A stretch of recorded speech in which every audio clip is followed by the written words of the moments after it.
Bonsoir, bienvenue à l'Atelier Librairie, le livre Voyageur, animé par Fabienne Roch et moi-même, Bruno Lalonde. Nous sommes à Montréal le 15 février 2023. Ouais, 2023. Donc, je poursuis la lecture de Bernard Chouraqui. Décidément, on reste avec cet auteur prophétique, cet anachorète des temps modernes, ce pamphlétaire amoureux. Et La Terre du meurtre ou Les assassins indirects, publié aux éditions de La Différence. C'est un journal qu'il a tenu dans les années 1992 et 1993. Et on y croit, on y devine qu'au cours de ces années, il a subi de, de lourdes épreuves. Peut-être est-ce une maladie qu'il a combattue, ou encore celle d'une épouse ou de quelqu'un de très proche de lui qui l'a accompagné.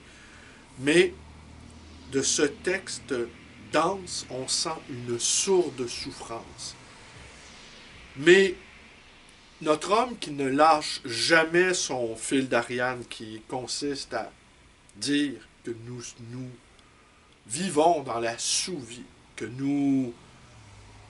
nous faut bondir du rang des assassins, tel que, tel que nous l'a proposé, tel que nous l'a suggéré, tel que nous l'a obligé, d'une certaine manière.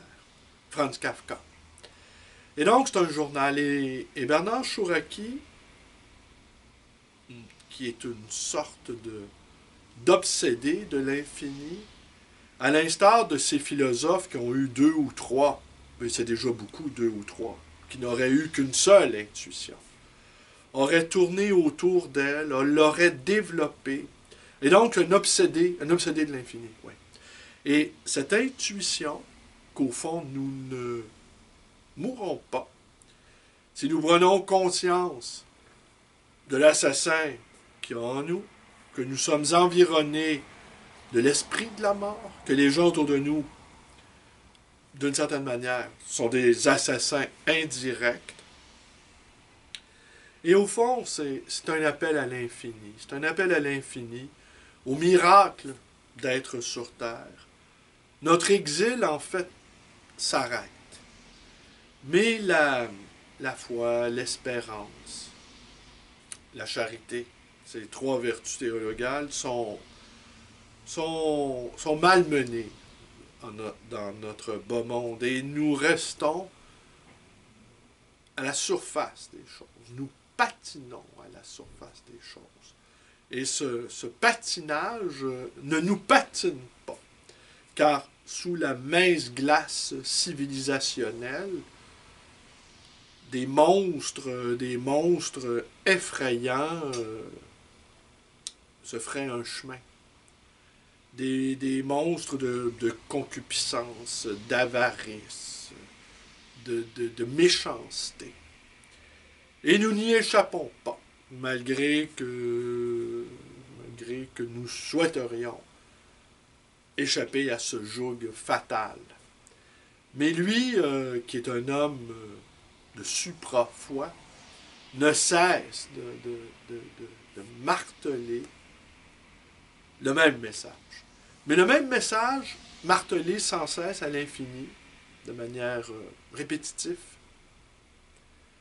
peut provoquer une sorte d'ensorcellement. Car sa prose, elle est enivrante, elle est riche. Elle agit non pas comme un opium ou un anesthésiant, mais c'est une prose qui vise à nous éveiller. Alors je ne cesserai de chérir ses ouvrages, je ne cesserai d'y retourner, car l'injonction qui nous est faite d'échapper à la sous-vie, de briser le cercle des assassins, de développer des trésors de vitalité pour échapper au nihilisme ambiant, Telle est la tâche roborative à laquelle Bernard Chouraqui nous convie avec une inlassable ténacité.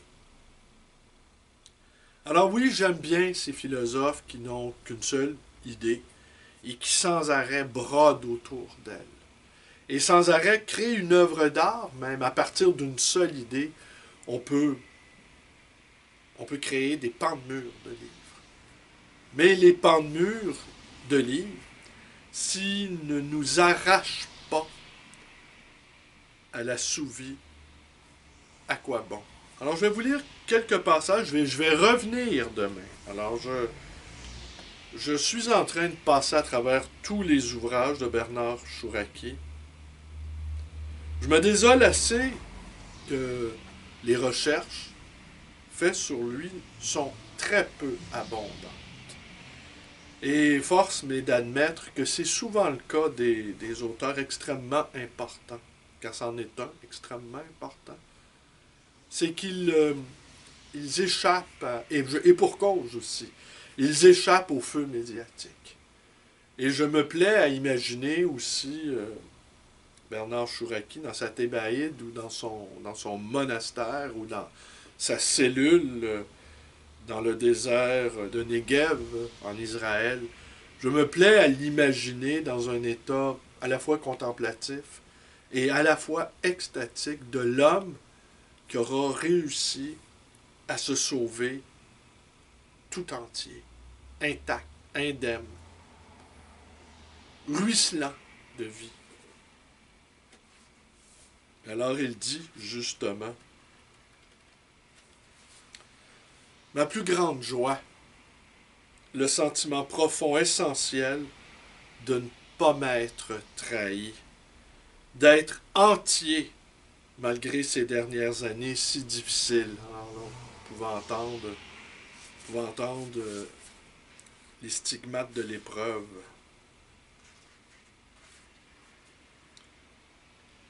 À mesure que la vie se manifestera, le réalisme faux de la sous-vie s'effondrera. Par exemple, aujourd'hui déjà, tout ce que les hommes ont pu écrire pour diffamer les femmes leur donne l'air d'imbécile. Il est évident à tout le monde aujourd'hui où l'émancipation des femmes est en cours que tout ce qu'ils ont écrit contre les femmes est un tissu de sottises. À mesure qu'apparaîtra la vie, s'effondreront ainsi tous les faux réalismes. Au point ultime, la mort elle-même s'effondrera. Elle n'était que le plus tenace, despotique de nos préjugés. La misogynie de certains hommes est tout à fait insupportable. Tout à fait insupportable et elle est quand même très répandue. Oui, peut-être une certaine autrice dénonçant le boy club, mais il n'y a pas un homme sensé qui aura envie de se retrouver dans un club fermé d'hommes. Selon Kafka, ce qui caractérise essentiellement l'homme moderne est l'indifférence et la peur. Oui, si l'on ajoute qu'indifférence et peur sont non seulement des affects, mais aussi des vices mentaux qui nous font reconduire l'exil. La passion de différer qui nous cache que nous sommes tous un les provoque.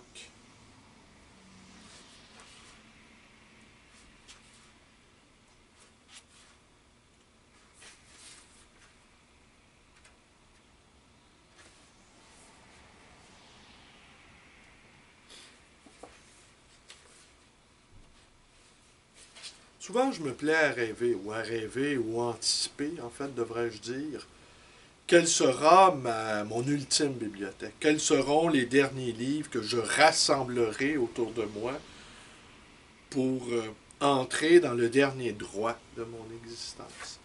Et aujourd'hui, j'ai pris cette décision parce que ma dernière bibliothèque sera composée qu'une petite centaine de livres. les livres aimés dans mon enfance, dans mon jeune âge, et les livres qui me serviront de viatique pour passer le seuil de la sous-vie. Et assurément, les ouvrages de Bernard Chouraqui en feront partie.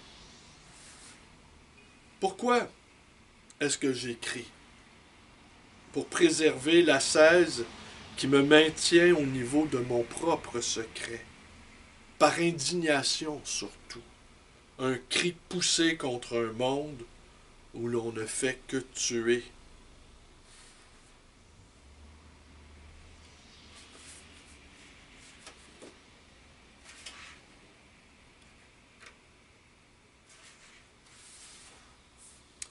Tout vrai poète est un regard porté sur le secret.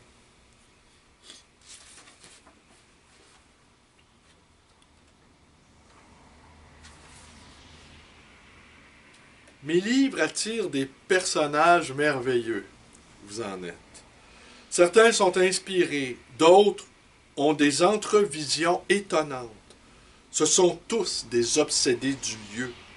Leur point commun, le dégoût de tout ce qui fait de l'homme un tueur. Quelle que soit leur carence, leur imperfection, ils ont choisi la vie. Leur bonté m'étonne toujours, leur amitié superbe, entière. Les autres n'imaginent pas un seul instant de prendre l'inouï au sérieux, de s'y livrer dans leur vie.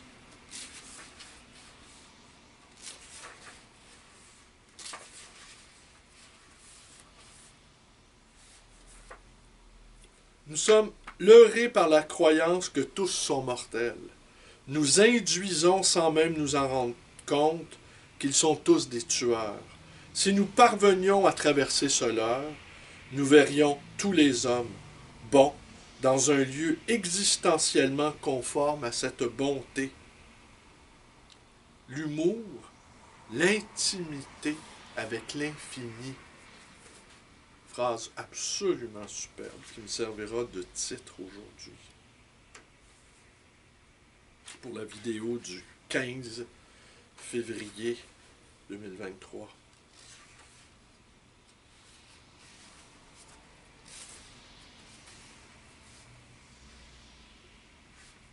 Les hommes de l'infini ont l'air d'avoir tout raté et ils sont les seuls êtres réussis.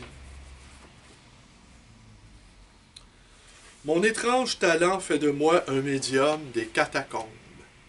Je perçois intuitivement et sans effort tout ce qui se passe dans les catacombes, sous la surface déformante du social. Après des années d'efforts pour trouver un style, j'ai acquis le pouvoir d'exprimer avec exactitude et précision ce que je perçois. J'essaie de me rendre compte de mes perceptions grâce à un réalisme métaphysique qui consiste à rendre compte du dehors depuis mon dedans, alors que le réalisme ordinaire consiste à rendre compte du dedans par le dehors. C'est toujours de mon propre moi, de mon propre instinct intuitif que je pars.